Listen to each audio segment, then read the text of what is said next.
right, welcome to the Fatherless Cheat Sheet and Happy New Year. It is 2026. How the hell did that happen? I have no answer for you. But I'm Andrew, your quasi-brother, your meatball marinara mentor, and your fatherless friend. And welcome to 2026, baby. Here we go. Let's let it rip. Let's have some fun. Happy New Year's Day. I wanted to just check in quickly. Won't be too long of an episode. Whenever you get to it, I appreciate it. Couple things I was thinking about in the new year. I was thinking about being a little retrospective, introspective, looking towards the future, all that good stuff. So that'll be the show. We'll do a little bit of everything. I was thinking about vacations and my vacations as a kid, which there were not many. And I don't say that as a woe is me. I say that factually. I say that because my mom was just a little bit busy and it was sort of hard to string those together. We did go on a couple different things that were, sort of closer distance, a couple of baseball tournaments and things like that, but no real, we didn't go to Rome, put it that way.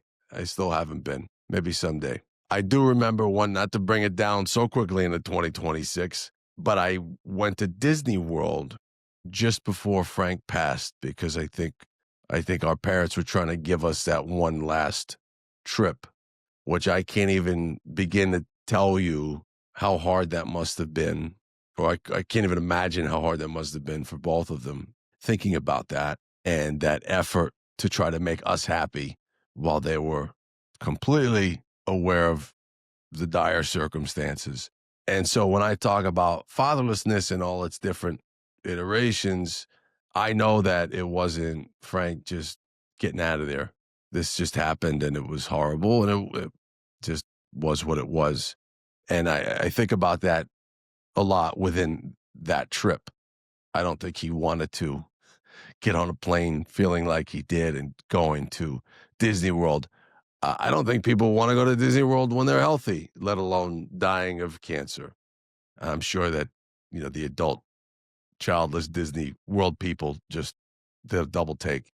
They got those. It's just not a judgment, but they have the stickers on the back of the car and you're looking for the kids. There are no kids. They just love it. They love the culture and lifestyle. That's fine. I'm not mad at you. I like what I like, you know?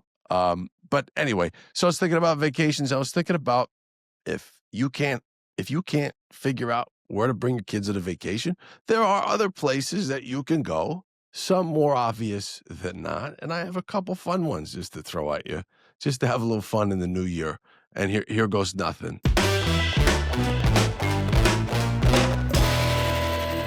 So, the town dump. If you belong to the town dump, if you live in an area where you have it, if you live in the city, they have places you can go. Boy, is that an interesting exchange of ideas. And also, if you want to demystify your neighbors for your children, take them to the town dump and wait till you see Gail in pajama pants dumping out her empty bottles of vodka, Mayorska vodka, and her takeout containers from the last 2 weeks, because it will humble her and it will humanize her, right? No one's judging Gail for using her Tavala 6 nights a week, which is that, solo cooking system. I have no idea who has this thing or owns it. We have an air fryer, but this Tavala thing, it's wild. But anyway, so Gail's dumping out her stuff, and Gail no longer looks completely dressed to the nines. She's there, she's dumping out her stuff, and we get a good look at her. Also, it's a study on ecology, because you're dumping out leaves, and they're coming with the backhoe, they're picking the leaves up, they're turning it into mulch, and that's fun, it's interesting.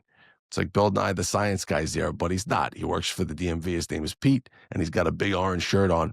And you say hi to him, you try to engage him, and he just never waves back. But that's okay, too, because Pete's probably got his own stuff going on. Next place, the DMV. Now, you say, Andrew, it's not safe to bring a child to the DMV. Everyone's pissed off the whole time.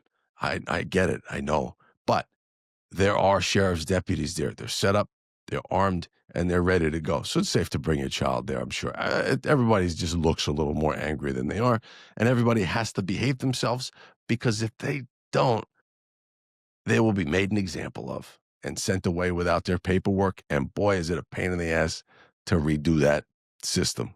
So bring your kids there, seeing people, adults fall on the line, getting in line, working with each other, toggling between just the depths of humanity and politeness. It's just an interesting place and probably as close to a nature show about human beings that I could think of. Next, your old house or apartment. Give the kids a heaping tablespoon of perspective. Now, it won't always work like this. Maybe you you're working backwards. You started out in a mansion and now you're in a two-bedroom apartment, wanted to rip your eyebrows off. I don't know. Either way, there's not a judgment. I'm just saying, where I grew up was much smaller than where I am now and where our girls are now, where we are now. So to bring them back to that neighborhood in Brooklyn, which was not bad, we had more than one tree, but to show them that would be a heaping tablespoon of perspective. Okay. Last place to bring your children inexpensively. The beach during off season. If you live in New Jersey or go to the beaches, even New York, it's very expensive to get on a beach. It's very crowded. Someone's always with a JBL sound speaker, whatever the hell they're playing. Not that I always mind it. I like Bad Bunny, but maybe not, at a million decibels when I'm just trying to relax and read a book. I don't know. But I'm not going to argue with it about blast Bad Bunny. I don't care. It's free in the wintertime. Take them in the winter. Take them in the off season. You don't have to worry about the undertow because the water's 17 degrees. They're not going to go in. Also, there are no lifeguards. So no one's going to get pissed that you're drinking an open container of Miller Lite and smoking a cigar. Just make sure, I don't know, make it into like a fun project. Pick up some stuff off the beach. Some garbage. Make the kids pick up some garbage like they're walking behind a, parade of ponies, without the stench. And that's it. So those are just some funny, silly, just being silly. I don't really mean any of this. You know where to take them. Take them to the library. Take them to, I don't know, take them to an old age home. Volunteer. Talk to some people if you can't go on vacation. Take them to a extended family's place a few towns over or a different state or whatever. I'm making light. We're trying to have fun. Look, hopefully you're sitting on the couch right now and trying to even out that hangover, having a little mimosa, watching a Love is Blind marathon. And I have some news for everybody. Love is not blind. No, it's not. Okay. This is not really up for debate. We can get into that on another episode when I have someone who's an expert in love, which I will eventually. I want to talk a little bit about this is going to be called Historic Dad Moments, the auto edition, because I didn't intend for this to happen, but everything I'm about to talk about has to do with a car in some form or another.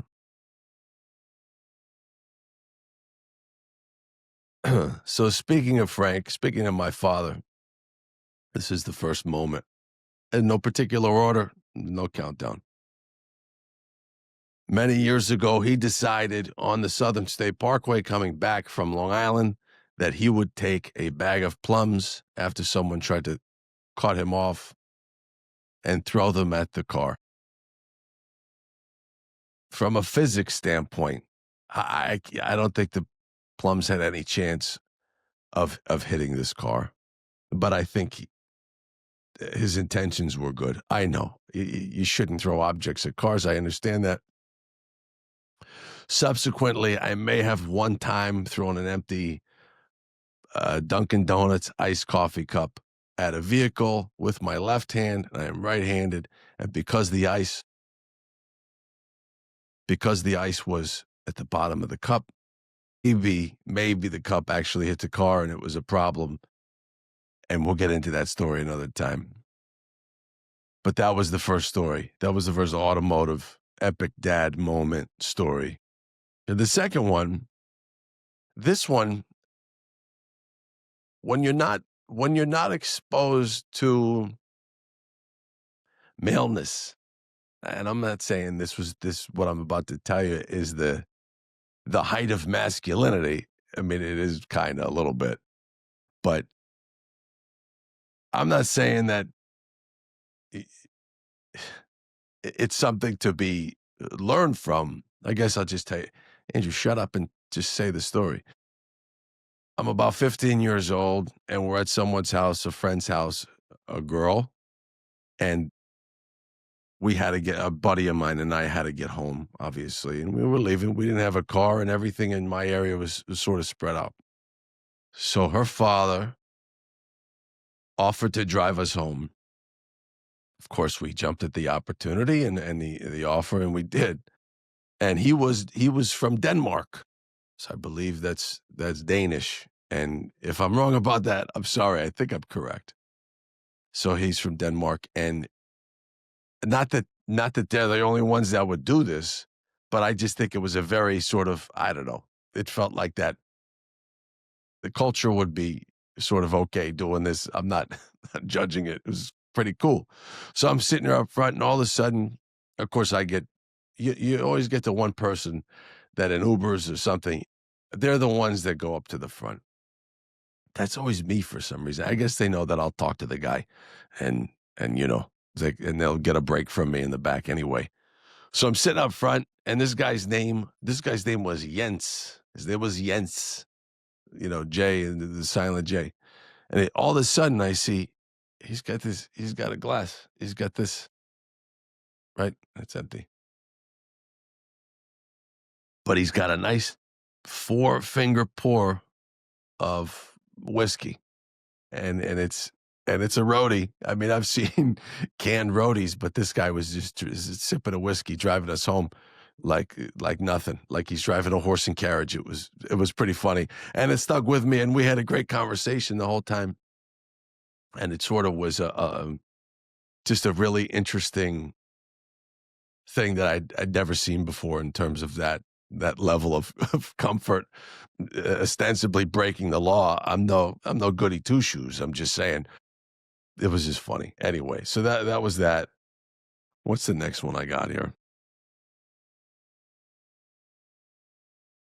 The next one I have has also to do with has elements of drinking and driving, which I am totally against.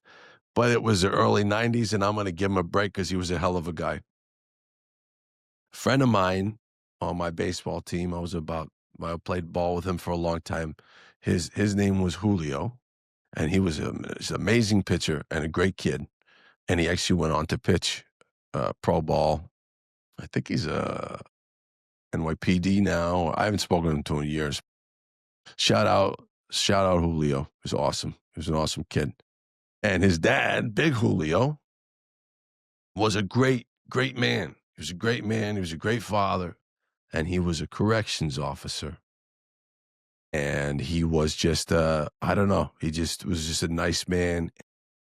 He got to as many games as possible. He worked his ass off. Just salt of the earth guy. And he took a shine to me. He took a liking to me. I think he saw that I was a really nice kid, but I was a very, very passive kid. I wasn't unaggressive on the baseball field, but I could have used a little more of that. And I remember one day, and it was just like a one-off. He didn't do any of this more frequently than this. It was just this one time, but it was such a great gesture. He just, I don't know, he called my mom and said, I'm gonna pick Andrew up. And Julio wasn't even with us. He picked me up. He took me to the batting cages all the way in Coney Island, and he worked with me at the cages for like an hour. And he drove me home. But I just never forget a couple different things. And I'm not talking anything negative about him. We picked up a couple tall boys along the way, and it was just, again, the roadie of it all.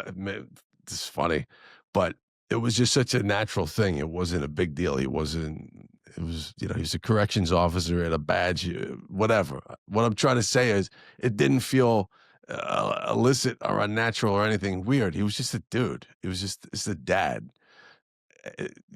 and he was so, when he took me to the cages, he was so encouraging to me. And it was a little bit of technical. help with my swing, but really it was more, hey, come on, be aggressive. You got it. Do this. You're dipping. You're dipping. I just remember that too. He said, you're dipping. And I just remember all that. And it meant so much to me, even this many years, 30, 32 years later. And for him, it was probably a blip because he had a son. He was just doing a really nice thing for a kid that didn't have his old man around. And also, I'll say this though too. I want to make sure I say this. My mom, who drove me to every game, was always great to his son. We picked him up all the time. She bought him food all the time. Not a knock at all. She was happy to do it. It was just one of those things. But it was nice that he reciprocated, and that reciprocation came in the form of a really sort of impactful thing for me. Big Julio, shout out Big Julio. I hope he's doing well. I don't know. I don't know, but anyway. And the last thing, this was just cool. My best friend Dino. This is about his dad. A couple things about a couple quick stories about that. One sort of less interesting or funny story, but he on two different occasions, I'm 17. They don't really know me from Adam at the time. They used to take me out to dinner, go to dinner. I'm still close obviously with him, but with his shout out Grammy, with his mom. She's amazing, great person, and treats me like family, still does. And they always did. And his dad let me drive home from dinner two different times in two pretty great vehicles that I mean, I wouldn't let me drive those vehicles now. But again, he took a shine to me. He was always so kind to me. And those little things, when you're saying, here's the keys to this car, this certain vehicle, when you're 17, you're a 17-year-old kid. And when you never really had that experience, it meant a whole hell of a lot.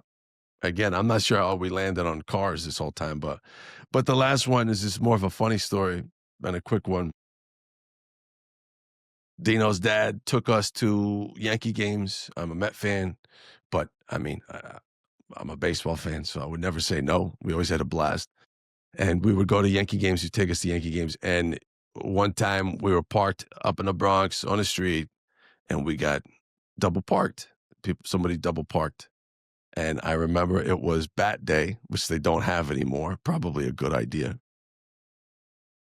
And to get out of that spot, he had to go. He was always so fastidious, even to Yankee games. He's always dressed so well. Sharp shirt, jeans, everything, great shoes. And he always looked clean. You know those people that no matter what, he probably worked 20 hours prior to that, ran his businesses, and he just always looked super sharp. Anyway, so he took the mini bat, and he was always so calm, just like Dino is now. And I'm not saying that ironically. He's just even all the time. And so Dino's dad took the mini bat, locked us in the car, and he walked across to the bodega across the street just in case he had that mini bat as protection. But it was just so funny. And it was without incident. But if you know anything about where Yankee Stadium is, when you park a couple blocks away, it can be challenging up there at certain places with certain people. And he had all the confidence in the world, and he was just a great man. And this is a funny story. I just remember that as well. So those are just some epic dad moments, auto edition. And we're just going to move on to one last thing. No, a couple last things. We have a little time. I don't want to keep you too long. Let's see. Oh, okay. This is important because this time of year, it is the new year. I'm working on having someone come in from the fitness community and chatting about working out, fitness from a technical level, but also just some easier things. But I enjoy going to the gym. I like it. I'm comfortable there. And that's not always easy for someone, especially in the new year. People want to get to the gym and they've never been there and stuff like that. So just a couple things about gym etiquette. Gym etiquette. This one goes out to the youngins who are home from vacation from school, likely college, high school. You're probably not going to hear this. Maybe your parents will hear this. I don't know. Maybe you'll hear it. Stop wearing pajama pants to the gym, guys. Okay. There's not enough material between you and the seat. Do you understand what I'm saying? You're a 17-year-old dude. Stop wearing pajama pants to the gym. Put on a pair of sweatpants like they were intended to be worn. Put your weights back. Put your weights back. If you could lift the weights, you could put them back on a rack. I'm not saying you have to organize them like a Jenga. Does anybody know that reference? What a great game. Jenga. Put the weights back on a rack. Take them off the thing. How do I know that you're done with your pajama pants if you don't put the weights back? It's easy. The phone. Look, between sets, it's okay. It's fine. Whatever. I don't care. I do the same thing. But when you just get your head down and you're walking around, this goes for everybody. Ages don't matter here. Pay attention to what you're doing, please. And just use the phone when you're between sets. This one's about the new folks that are at the gym. If you've gone to the gym for years and you see someone who you know is not, just be nice. Just be nice to them. Be nice. I'm not saying you have to intervene, but like, don't be impatient and don't give them a break. Give them the break. And no offense to those new people, but most of them will be gone by March anyway. So just be patient with them. Okay. This one goes out to the new people, the people just signing up. Don't be intimidated. Don't be intimidated going to the gym. I say this with regularity. Everybody's full of shit. And also, no one's paying attention to you because they're paying attention to themselves and their phones and their doom scrolling and their bullshit and their selfie. So you do your workout, you get there, you do your thing. It's great that you walked in the door. To that end, I say this all the time. Get some training. Get a trainer. I'm not saying forever, but just take a couple sessions. Usually they throw a free session at you. Take it. Do it. You don't have to stick with the trainer forever. But if you don't have any experience, so you don't get hurt, you don't,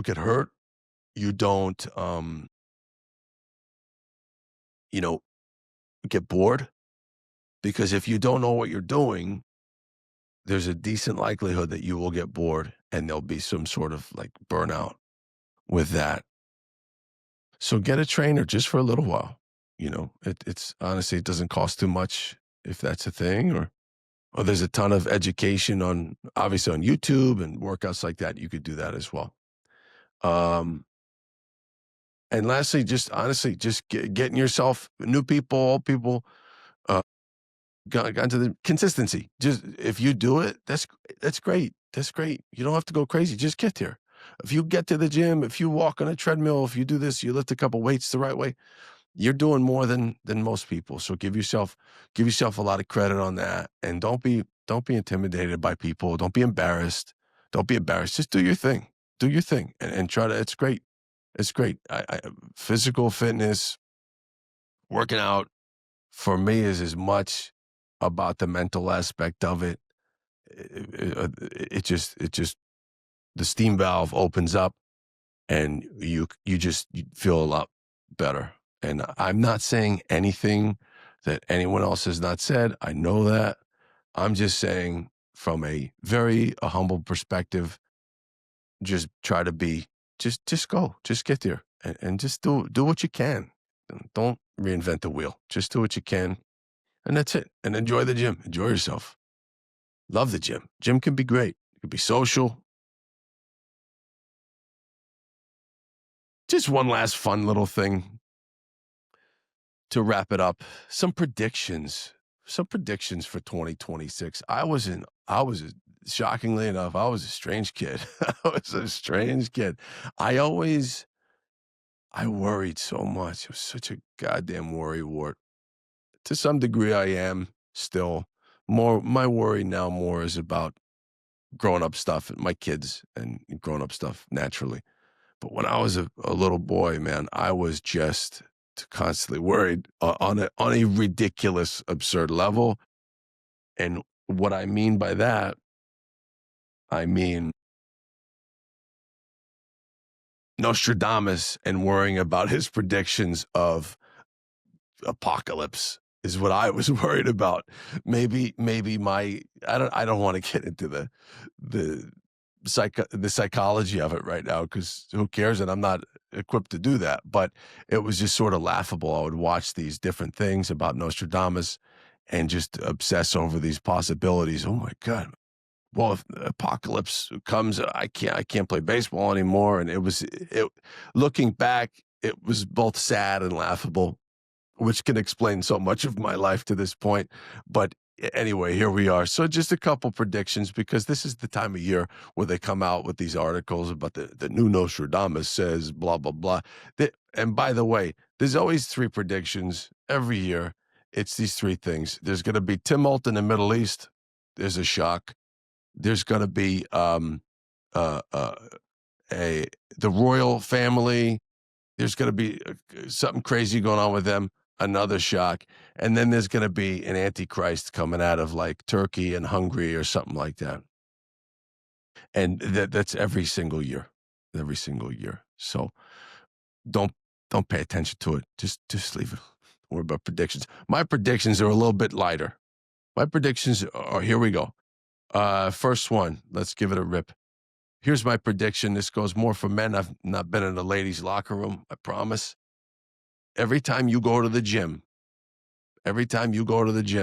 into the locker room, go back to get your stuff out of there will be an 80-year-old man, naked as a jaybird, putting his socks on first right in front of your locker. Without fail and always, that will happen. Here's another one. Drivers, including driverless cars, will continue to not signal. They won't signal. They'll text at a green light. They'll finish that text conversation, and they will give you the middle finger after cutting you off. That will happen this year, I promise. This is one of my favorites here. You will be bent over picking up your dog's poop, a full handful of baggy poop and crap, and that neighbor that you don't particularly enjoy and who's a smartass will pull over and ask you something really stupid like, oh, I didn't know it was Taco Tuesday or something like that. That will happen as well. That will happen. You'll be in that bent over position just as your dog was when he made the mess or she made the mess. And that will happen. And the last one, I will guarantee this will happen. This goes out to the parents out there.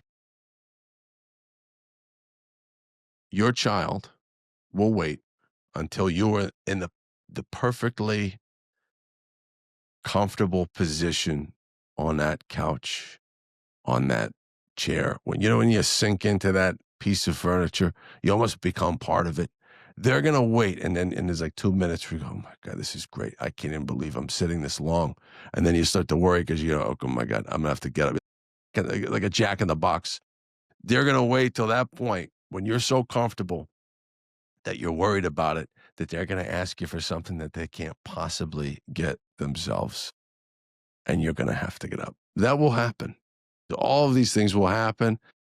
What I mostly want to happen, I want you all to have such a great 2026. I want to have a great 2026. I want my family to have a great 2026. I want the Fatherless Cheat Sheet to have a wonderful 2026 and all the best. Thanks for checking in on New Year's Day. Keep checking us out, Apple, Spotify, YouTube, and all that good stuff. Like, subscribe, yada, yada, yada, yada. We'll see you soon. It's a Fatherless Cheat Sheet. All right.